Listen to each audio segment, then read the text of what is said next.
Good evening, everyone. To respected dignitaries here, my teachers and parents, and my fellow aspirants and other young minds here. We all know we have gathered here on the eve of one of the greatest visionaries' birth anniversary. It is who? APJ Abdul Kalam sir. And if when I talk about him, many say when I ask someone about Kalam sir, they say him as a scientist and a leader. But moreover, he's greatly remembered as a visionary. Why? What is his vision? What did he dreamt of India to be?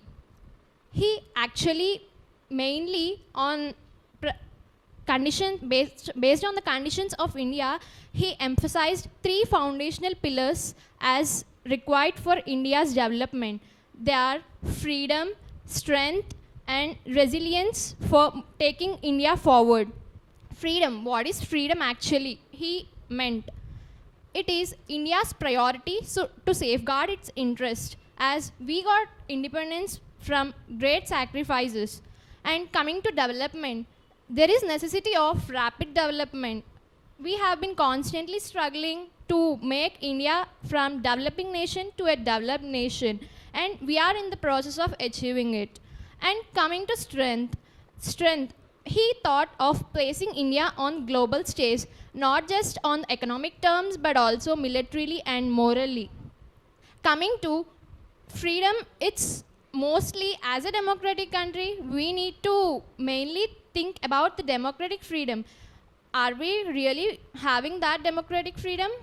I really think so, yes, because we are having some democratic institutions to protect our rights and constitutional safeguards as well.